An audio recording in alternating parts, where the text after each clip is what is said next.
Yes, reka mbasuze aho muri mu myanya igiye itandukanye, abari Bujumbura, abari Kampala, Kigali ndetse n'ahandi mu bice bigiye bitandukanye, mwese nkaba mbasuje ndetse bahaye ikaze. None magingo aya turi masaha ya nimugoroba tariki 22 z'ukwezi kwa 9 cyangwa se Nzeri umwaka wa 2025, aho tugiye gukurikirana akantu ko kandi kuri bimwe mu bikomeje kugenda bivugwa ndetse binagarukwaho ku butaka bw'Uburasirazuba bwa Repubulika Iharanira Demokarasi ya Kongo. Ni breaking news cyangwa se ni amakuru yihutirwa mu ncamake tugiye kuba twagarukaho, ariko nanone ntabwo ari incamake gusa kuko turagenda nyine tunakomoza tureba uko bihagaze mu bice bigiye bitandukanye.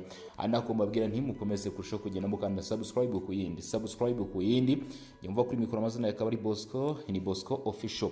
Imirwano ikomeye kuri wa 22 z'ukwezi kwa 2025 yakomeje hagati ya AFC 23 ndetse na FARDC mu bice bya Masisi ndetse na Warikare. Muri imyanya hakaba haje kumvikana rero imirwano ikomeye cyane, aho ibintu byakomeje kurushaho kuba bibi cyane kuri uyu wa mbere tariki 22 Nzeri hafi y'ibice bya Mpeti ndetse na Malemo. Utu duce tukaba twaje kumvikanamo gukozanya kudasanzwe, aho kandi igisirikare cya leta ya Kongo FARDC gikomeje kotsa igitutu 23 ku bitero byabo byo kugerageza kwigarura Mpeti, aho 23 ikomeje kwatakariza umubare mwinshi w'abarwanyi nkuko amakuru aturuka mu bice abitangaza. Ni mu gihe FARDC ifatanyije na Wazalendo bakoze akazi gakomeye cyane hano Malemo ndetse na Mpeti nkuko amakuru arimo aturuka muri biriya bice abitangaza. Amakuru akavuga ko kuva mu masaha mu gitondo mu midugudu ya Minjenje ndetse n'aho bita Malemo, ani ku butaka bwa teritwari ya Masisi ndetse no muri Mpeti ku butaka bwa teritwari ya Warikare muri groupement ya Kisimba haje gukomeza kumvikana imirwano. Amakuru aturuka pinga imbere indani rwagati yo yakomeje kuvuga ko nubwo imirwano ikomeje kubera mu miji imwe n'imwe irimo isatira n'ubundi uyu mujyi, abari muri uyu mujyi ubwo yaba Wazalendo ndetse na FARDC bakomeje kwirwana ku buryo ubwo ari bwo bwose. N'imirwano rero ibaye mu gihe amakuru menshi avuga ko ibisasu byo mu kirere bya FARDC guhera kwa gatandatu ndetse no ku munsi w'ejo ku cyumweru byibasiye ibirindo bimwe na bimwe by'inyeshyamba za 23 muri bice bya Warikare ndetse ibice bihana imbibi cyangwa se bihanahana ugukoranaho hagati ya Warikare na Masisi. Mu itangazo ryashyizweho ahagaragara kuri iyi nkuru kwa gatandatu, umuvugizi w'akarere ka gatatu k'ingabo Major Nastro Mavudisa yamaganye ibitero n'ubushotoranyi bitagira uko bisa bya M23, avuga ko bigomba guhagarikwa. Ni ibitero rero bivuga ko byatangira none kwa kane tariki 18 Nzeri byibasira imyanya imwe n'imwe igaragaramo FARDC ndetse na Wazalendo. Kubw'izo mpamvu mu midugudu ya Bibwe, Nyange ndetse na Hembe, akaba ariyo mpamvu igisirikare cya leta ya Kongo cyifashishije indege zirimo Sukhoi 25 kugira ngo babashe kunitraliza iyi mirongo miremire y'abarwanyi 23 barimo yerekeza no ku butaka bwa Shanjikiro ni muri Kisimba, kugira ngo babashe nyine kuba basigira iki, babashe kuba bahagarika ibi bitero bya 23. Nakubwiye yuko tugufitiye amakuru menshi kuri uyu wa 22 tariki 22 rwose tugufitiye amakuru menshi uko mumaze kugenda mubimenyera. Bimwe mu bitangazamakuru byo muri Repubulika Iharanira Demokarasi ya Kongo rero bikaba birangamiye Kinshasa, ahamaze kumenyekana inkuru idasanzwe. Inteko ishinga amategeko y'iki gihugu yakiriye umushinga ukomeye cyane, n'umushinga ngira ngo nawe nkubwireho gakeya cyangwa se tukomozeho turebe se iby'umushinga byo bihagaze bite, kuko ari umushinga n'ubundi nanone ugaruka kuri iki kibazo cya hehe cyo mu Burasirazuba bwa Repubulika Demokarasi ya Kongo. Murabizi yuko hari umushinga w'itegeko ryavugaga yuko abagaragara mu nyeshyamba za 23 bashobora kwinjira mu nzego za politike n'umutekano.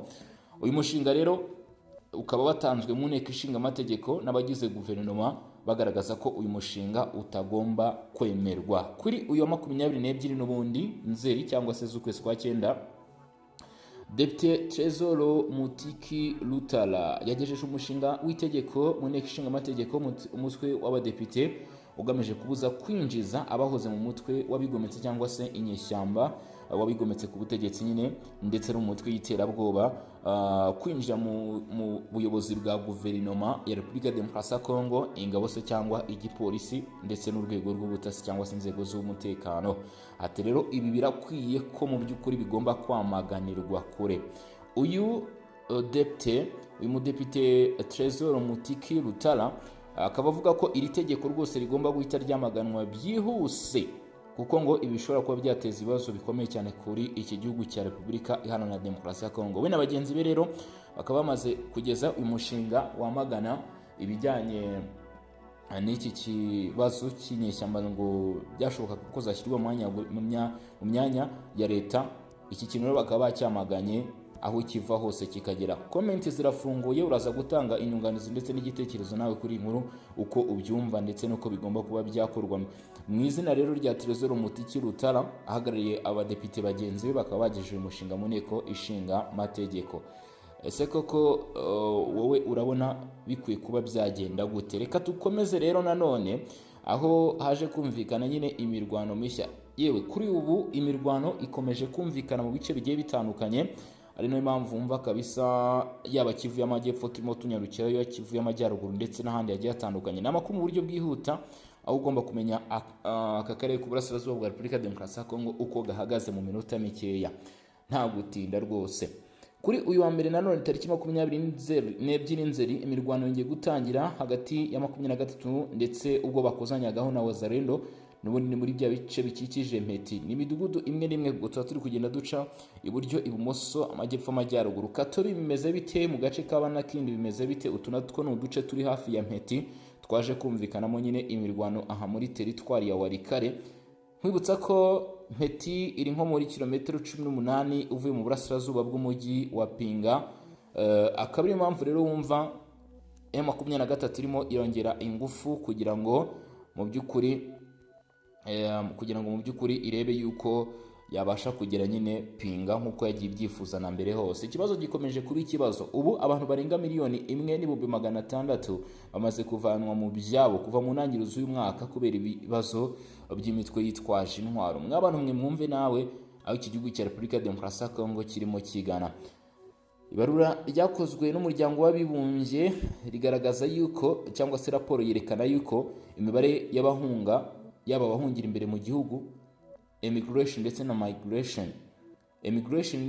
immigration yaba abahungira imbere mu gihugu ndetse n'abahungira hanze y'igihugu, imibare yabo yariyongereye aho miliyoni irenga 1,600,000 ari umubare w'abimuha muri Repubulika ya Demokarasi ya Kongo kuva mu ntangiriro z'uyu mwaka, biri ku kigereranyo cya 68 byikubye kuko mbere mu by'ukuri byari biri ku kigereranyo cya 51 nk'uko imibare cyangwa se ijanisha ribigaragaza. Urumva kuva ku kigereranyo cya 51 bikagera ku kigereranyo cya 68 ni ibintu bikomeye cyane. Noneho amakuru akagaragaza ko imibare y'abimuwe imbere mu gihugu ari 86% ndetse 33% bikaba byarabaye muri Kivu y'Amajyepfo, Kivu y'Amajyaruguru ya 33%, 23% biba muri Ituri. Amakuru akaba agaragaza ko none 99% kuri ubu mu by'ukuri ibi bikorwa byose byaturutse ku nyungu z'imitwe yitwaje intwaro bituma abaturage bavanwa mu byabo cyangwa se bakomeje guhura n'irisanganye. Imibare rero ngo ishobora kwiyongera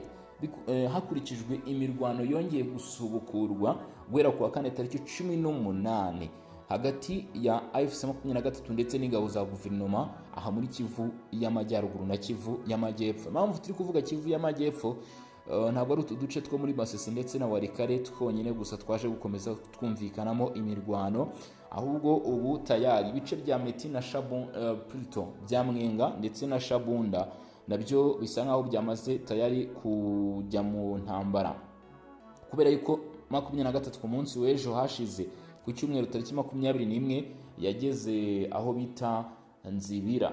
Yaje kugera Nzibira rero, ukugera Nzibira yakirwa na Wazalendo. Ubu urugamba rurashyushye ara muri biriya bice. FARDC bivuga ko ishobora kuba iri gutegura ibitero by'indege kujya guhagarika urugendo rwa 23 gusatira ibice bya Shabunda, ndetse abasirikare batangiye kwitegura gushyira mu bikorwa ibyo batojwe nyine byo guhangana n'ibibazo nk'ibingibi. 23 muri iyi minsi ikaba irimo ikaza umurego mu bigaragara irimo ikaza umurego rwose, irimo irongera umuri ndetse n'igitutu mu kugerageza kwigarura ibice bigiye bitandukanye, ariko wareba neza ukabona yuko bitaza kuba byaborohera. Mu gihe rero ubu umushinga wo kuhakana yuko kabone nubwo ibi biganiro byaduha tujya twumva cyangwa se byahe byatanga umusaruro, iyi M23 ntabwo izigera ihabwa ikaze, cyangwa se bamwe mu bayigize nk'uko babitekerezaga ntabwo bashobora guhabwa ikaze muri guverinoma. Uyu mushinga rero ubwo ukaba ugiye gutangira kwigwaho mu minsi iri imbere, tukazaza tubabwira